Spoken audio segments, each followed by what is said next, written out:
Ladies and gentlemen, we are back. Major League Journeymen. It's the GOAT show today. We're talking GOATs. We're talking greatest of all time. We're talking a couple big names. We got a couple of the best GOATs that you guys know, though. Dax McCarty and Alan Gordon, Dan Gargan, myself.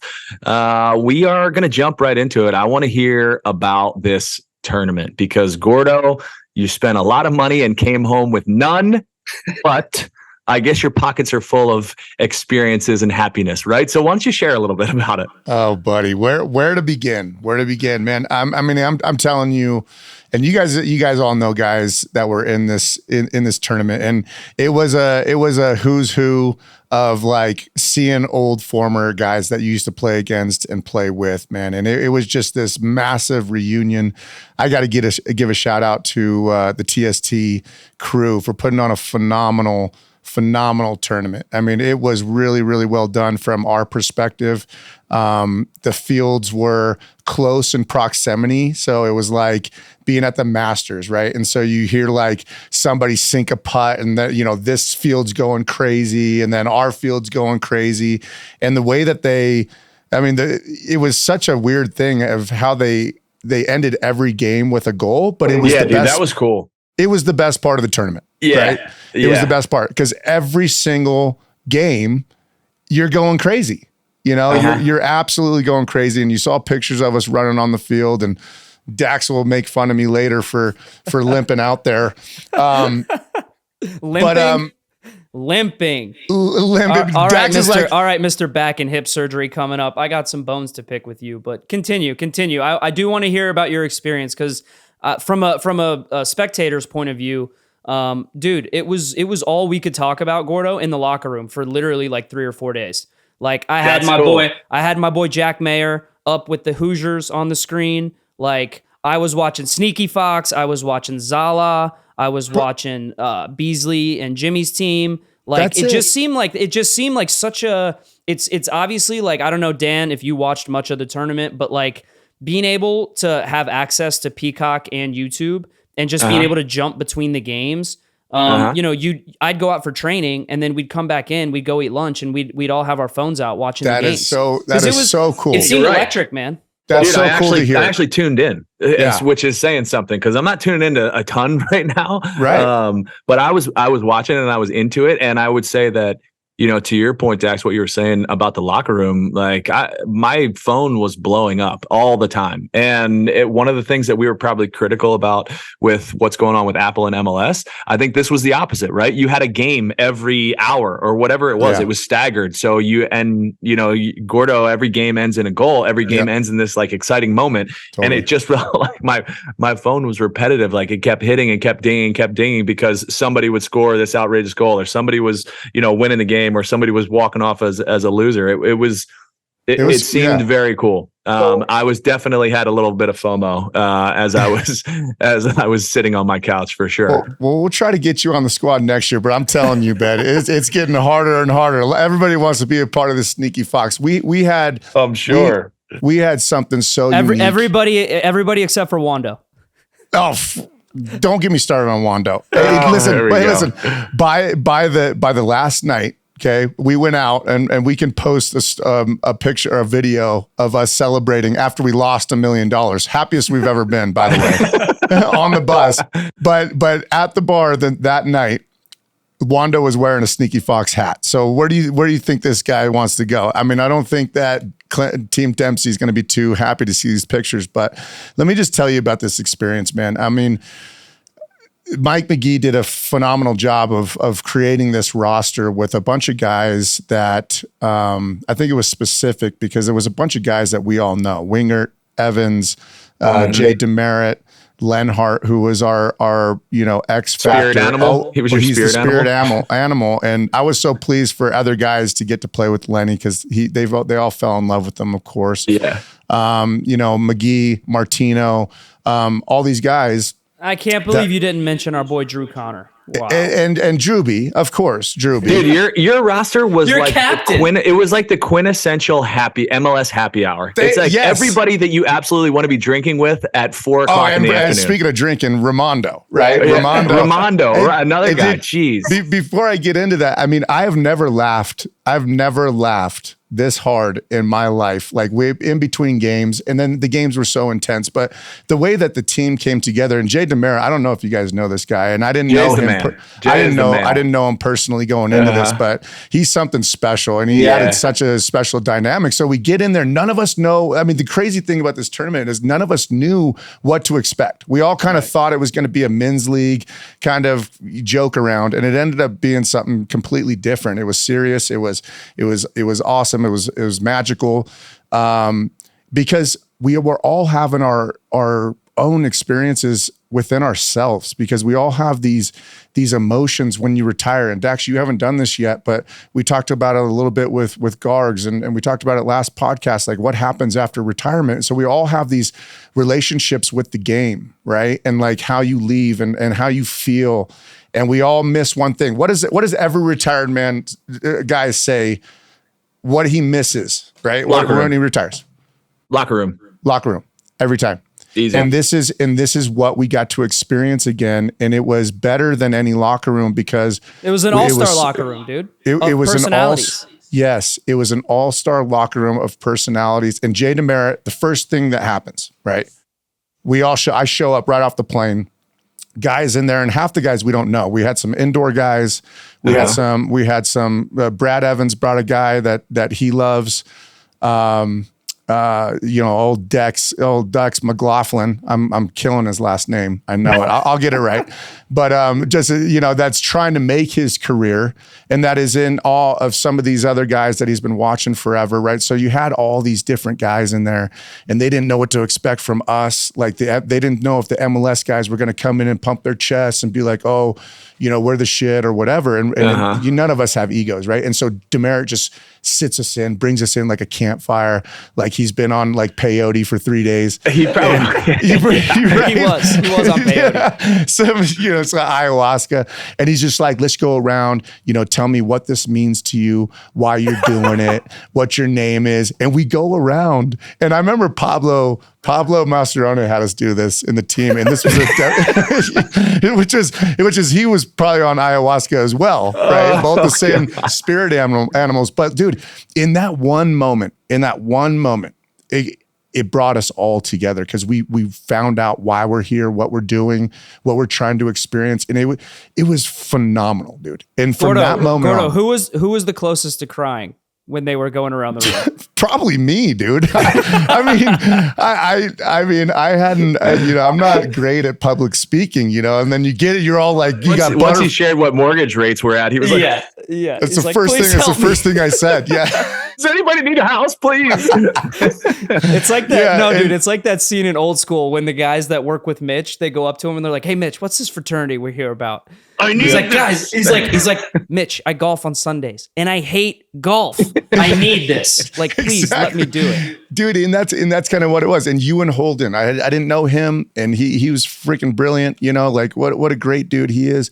And I can go on and on as I remember these names, and and so anyway, so then we get on the field, and we had this phenomenal hype crew. Okay, so Sam Cronin, myself, Martino, Ramondo pulled his calf in the first step of warm-ups, which goes to show you where he was at. So he's limping around. Dude, listen, we hadn't even got started, and he's on the bench. We're in McGee's like first injury. And then, so luckily we had the best keeper in indoor soccer, who just was like, he's like the U.S. futsal national team keeper or something. Dude, this guy was beach soccer. Yeah, this guy was phenomenal. Dude, at the end of the tournament, he had his ribs wrapped. He had ice everywhere, dude, because he's just taking it. He took one to the dome. Yeah, dude, that setup with small goals is legit dangerous for goalies. I looked at Ramondo after he got hit in the face. I'm like, dude, you are so lucky, bro. That I would not want to be. That is suicide. So anyway, that's kind of the spirit that we had, and after every win we didn't think that we were going to win this thing. We didn't think that we were going to get out of our group of death. And we kept getting result after result, and we kept getting tighter and tighter and tighter because you're celebrating and talking about these feelings and all this stuff. So it brought a lot out of us that we weren't expecting, and it was truly, truly one of the most magical soccer experiences that I've had, just because of where I'm at now and getting a taste of that again. And like I said, Dax, you get that every day, and when it goes away, you really do miss it. And sometimes you don't remember.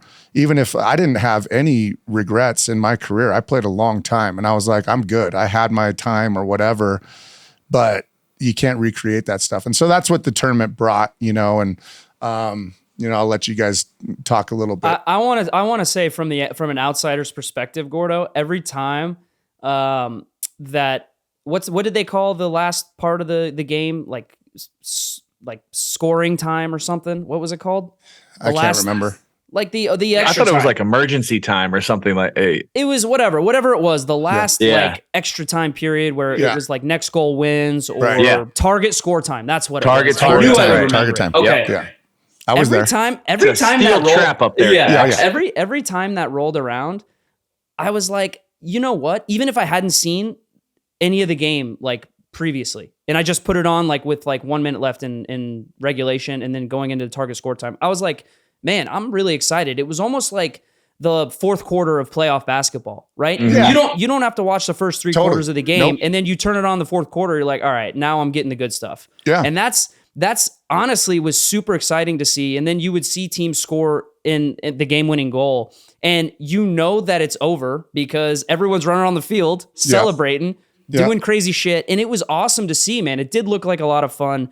I got 2 bones to pick. I got 2 issues. Give them to me. I did watch more Sneaky Fox than any other team, and I got to say I was not impressed with Sneaky Fox's tactics at all. So we were all over the shop. So we didn't know what to do. I'm going to chalk that up to maybe a little bit of uncertainty of how the tournament was going to play out. Right, you got a bunch of guys that are used to playing. Well, first of all, you got a bunch of retired guys, but mainly guys that are used to playing 11v11 on a big field, and other guys that are used to playing indoor. Right, and just a quick sidebar: your best player was the striker. That guy's nasty. The indoor player, Nick Pereira, right? Dude put the team on his back. He's the deal, monster. Dude. He's the deal. When he gets you posted up and rolling like the futsal, you are. Having indoor players on your team is a stroke of genius because they all play that 7v7 game and they all know all the angles. They have it. They have He's it. a G, bro. Whoever GM'd that up, gold star to you. That guy was fun to watch. McGee, of course. And then so that was my bone to pick, Gordo. Maybe you could run us through if there's even any tactics whatsoever. Yeah, I mean, listen. Between each game, we had a coaches meeting, which consisted of about 8 beers and all these napkins. That's what I was going to say. There's not a coach amongst the entire group. There were so many cooks. There were so many cooks in the kitchen, dude. Martino, this is what he does for a living. So he does not coach. He analyzes what other people do. He analyzes. Okay, so he was. So this was the best part, dude. So Martino would have me down there first, and McGee's doing some other things, and we have all these napkins out, right? All the coaches, and he's like, I just think we need to slide, we need to come down, we need to do this, we need to do that, and we'd spend about an hour and a half and 3 beers doing this whole thing, and we're all like, yeah, I think we can do that, and me, Ramondo, and Martino would be doing all these things, and then the funny thing is Wings always was sitting with us, but he would have a cup of coffee because he'd have to play. And he's like, dude, this is bullshit. He's like, I came here to hang with my friends and I'm drinking coffee. But I got to stay hydrated. Yeah, exactly. Yeah. Oh, dude. And that's another thing is these guys were talking about Wings. He's like, dude, when's the last time I was thinking about when I needed to go to sleep, what I needed to eat, all these things, and you don't realize the sacrifices. Anyway, back into it. So we do all these things, and McGee would come down and we'd be like, all right, we figured it out. And he'd be like, nope. He's like, I don't get it. I don't get it. These guys won't understand. No, we're not doing it. And so he'd completely negate everything that we said, and he'd be like, just go man to man. Just go man to man. And so Dax, to answer your question, dude, it was hard to figure out because when we play this game all the time in in our practices, but it's not that serious. You just kind of line up and you get into your formation, you play, and it's me and Crony, everybody's talking. It's like, we kind of made it more difficult than it needed to be, but we were the toughest team to score on by far. We weren't. That's what it looked like. You guys looked very Nashville-esque. We were, yeah. And so we weren't sexy, but we weren't going to take a lot of goals. Effective though. You were effective. We were effective, man. It was a lot of heart and grit and desire. All right. Well, I had a lot of fun watching you guys. And my biggest beef, I think, with the entire tournament, and you need to explain this to me. Why is there a penalty spot in the box, but penalties are taken from the top of the box? Why? Bro. That pisses me off. Don't have a penalty spot. These guys were figuring it out. They changed like 4 rules during the tournament. And that was one of them. So the first guy took a penalty there and they were like, that's way too close. These guys can kick it really hard. And so then they made him back it up, dude. Someone might die. Someone might die. Hey, and by the way, Wando scored the game winner as a goalie. He had to play goalie. To keep what's his name? Because Luis cracked his skull. Yes. Dude, he sent me a picture of his eye. That was gnarly. His eye, he couldn't see out of it, and he played the second game, but he got smashed, and they put Wando in goal. He had 2 goals already, and this is a guy that we were supposed to sign and then bailed on us at the last minute. So we're like, screw Wando, dude. Like, effing Wando. Like, I hate you. And then he goes in at goalie, we're laughing, and then he comes up and scores a game winner, dude. I'm like, that was super fun, man. That was the best part, was seeing goalies score game winners. And honestly, taking a player off the field, I forgot which game it was, but it was a corner kick, and it was 1v1 on the field with 2 keepers. And they did a short corner with the field player, and the goalkeeper overlapped him. Yep. They played him, and he smashed one in the goal. Wild, dude. Everyone Our went goalie nuts. had a I was game like, winner. all right, I got a lot of time for this. I think it can grow bigger and bigger. I think it was a great switch up from your normal traditional, 11v11 USL MLS game. It seemed like a hell of a lot of fun, man. I have one question. Dan, I'm sorry I'm hogging this. How are you guys going to break down the winnings? All right. Were you going like full coaching staff gets a share? That's a good question. Players get a share. I think it would have got ugly. Was this all McGee was like, I'm breaking this down by myself, and I'm going to give you guys little breadcrumbs? I think it would have got ugly. Let me just say, dude, I would have needed something. I would have the amount of time I was standing up. My body was killing me. It was like my body was dead just from standing on the sideline. Wait, you guys didn't have a breakdown of how you would have. We didn't have a breakdown, and I think maybe I heard that the league broke it down for you. So I think they had a certain amount. They broke it. So I think they have a certain amount slotted for the coaches. I probably wasn't going to be involved in that. I would have caused an absolute uproar because I spent way too much money on this tournament for what I'm making right now. And I know that. I think your wife would have been more pissed off. Exactly. And I think McGee went really deep into his pockets to make this special for the guys. But that's pretty cool. Anyway, good for him. So I just have one question for you, Gordo. Yeah. You are obviously pretty proud of your Sneaky Fox roster. Would you change anything? Would you do it differently if you were the GM? You were just in no coaching experience, but if you happened to be the architect, I won a U11 championship. We went over that. Don't tell me. Don't talk to me like that. So as the GM of a roster build, only former teammates. What would yours look like? Did you think? I'm assuming you guys talked about this over the weekend, or talked about other guys that you'd want to bring in. Would yours look any different? So are we talking? I mean, you have to give me a little bit of context. Can I pick guys that were in their prime that were money, or do you have to do it now? That's a good clarification. I'm gonna leave it open-ended and assume and hope that the guys that you are picking are still fully fit and ready to go, which we all know they're not. So just do guys in their prime. Your favorite teammates that you think would thrive in 7v7, which we know is a different game than 11v11. Yeah, it is. All right, so that's fair. Give me that. Use guys you played with. Here's what I'm gonna do. I mean, when The only other change I would make is listen, I gotta stick with this squad. I'm such on cloud nine. I'm sticking with my squad. I knew you would. I'm gonna let you guys go. I would only add, and this is not a shocker, but when Landon was in his prime and you had him on small sided, you were probably going to win. He always made the right decision. And when Landon was fired up, like right before a big US tournament or something, he was on fire. So that's the only change I would add him. I wouldn't subtract anybody, but I would add him. Okay, so you'd have 68 guys on your roster because you were definitely the deepest bench I've ever seen in the history of a 7v7 team. I'll let you guys go. Hey, Ned Grabavoy was a hell of a small-sided player too. I could see him being good. Little Ned was nice. I'll let you guys go. Not a ton of ground needed to cover. Just kind of nice, whizzing in around, popping in and out of holes. How about you, Dak? I will just give you guys this. I'll give you this advice before you pick your guys. You need somebody to control the tempo. So Ned could do that. Yeah. Like the team that we lost to, the number 10, he was really good at like dictating the game. So you guys go ahead. I'll give you that advice. Okay. Yeah, that's good advice.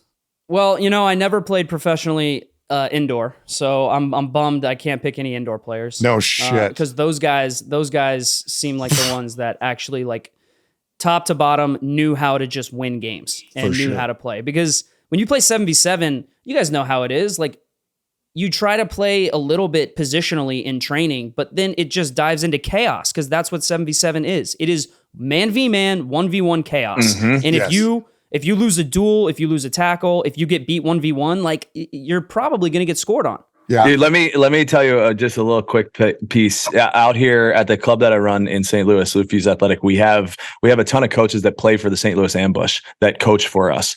And for the last 6 years that I've been here, I put together a game. So sometimes we play on Tuesday afternoons, sometimes Thursday afternoons, but I lose all the time. I lose all the time, and I lose to these indoor guys because we only play 7v7. We don't open it up. And these guys are unbelievable. They're like just the way that they manufacture goals out of what seems like nothing it's really impressive. And it's really tough. So we have these guys, Lucas Almeida and Tony Walls, who actually won. He was on that Newtown Pride team.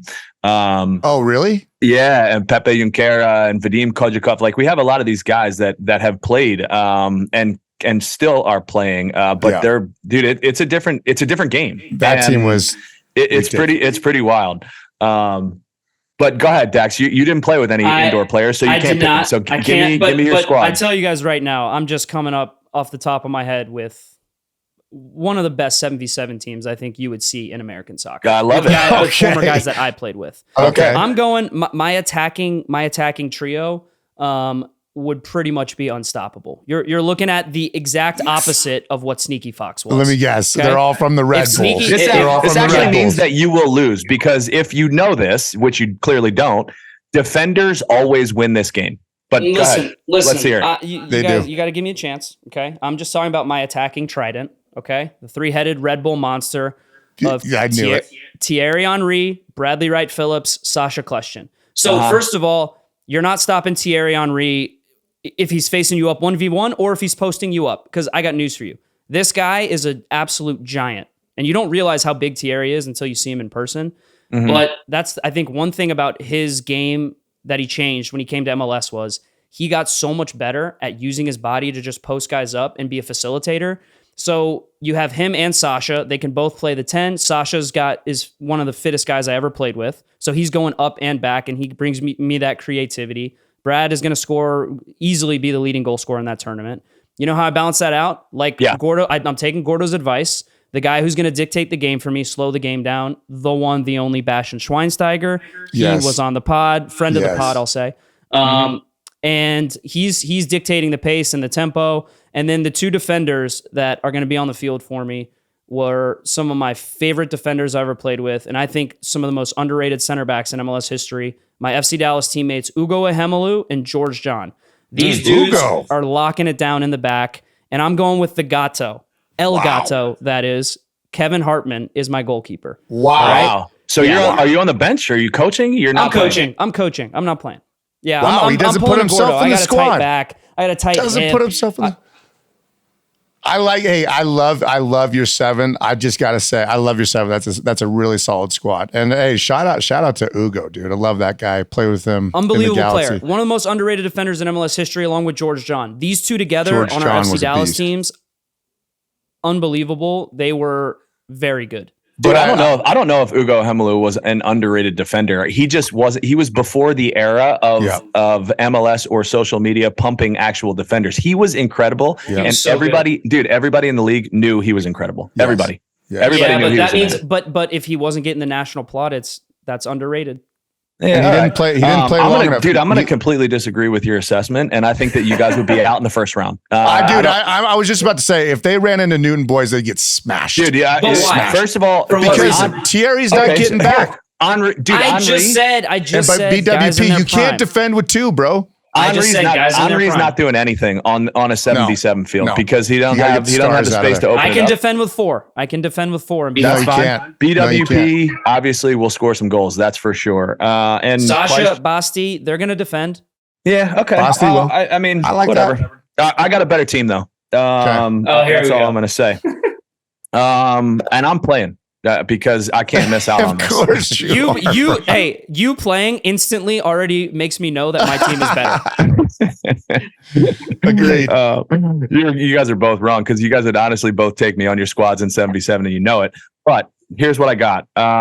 Robbie Keane is up top. He is unbelievable in small-sided games. Scored from anywhere. So wait a minute. Pause. Thank you, Gordo. Thank you. He's giving me crap about Henry not defending.